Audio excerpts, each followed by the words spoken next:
Now, if you hear them coming or see them in your rear-view mirror, you automatically make room for them, don't you? Any London ambulance is entitled to think traffic will part for them, that pedestrians will pause before crossing the road to let them pass, all instinctively understanding that lives could be at stake. So why are their crews and paramedics subject to abuse, threats and worse when they're doing their job? Think it doesn't happen? Think again. This book, here it is, Blood, Sweat and Tea, recalls some of the experiences working for the London Ambulance Service. It's written by Tom Reynolds and he's with me now. Tom, many thanks for joining us. Just first of all, just tell me about some of the worst experiences you've come across, all of which are accounted in this book, but just pick the top two. The top two?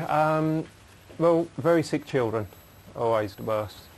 It's very, very sad when you have a sick child on board. But the worst thing, the thing that makes me most sad and most angry, is sometimes we go into nursing homes, thankfully very rarely, and we find while the older person may have their physical needs looked after, there's not really much love there, and it just turns into a waiting room, really. It is a marvellous job that you do, and I'm sure many people aren't shocked by some of the shocking things that you come across. But what also comes across in the book, as I was explaining earlier, is the problems you encounter just getting to people like that old woman. It's very true.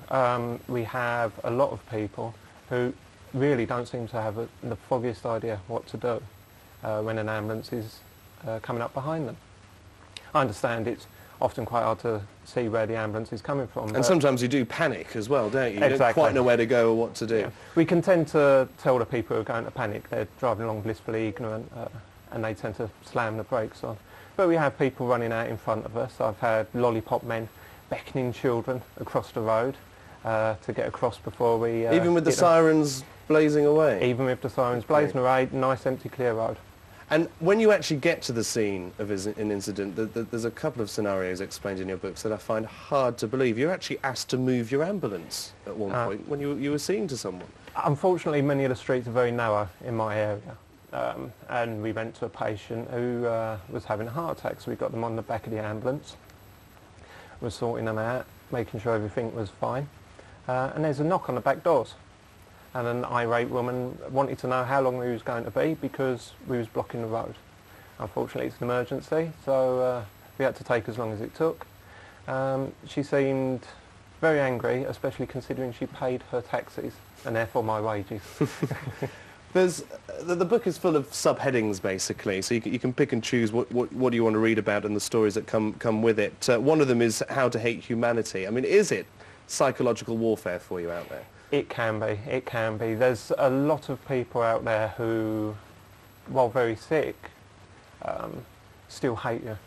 Normally alcoholics. Every day, one of our crews is getting assaulted. On some nights, 3 or 4 crews in one area will get assaulted by drunks. It really beggars belief. It really does. What you see out there. And you still do it? Why? I love it. I love it. It's a great job. We're trained really well. We see wonderful things. We can make a real difference, even if sometimes we do live up to our nickname as a big white taxi service. Tom, it's been fascinating talking to you. The book is even more fascinating. It's out now. There's an online version of it as well, which I know is very popular. And let's hope it changes your fortunes. And many thanks for all the work you do for us in London. Thank you very much.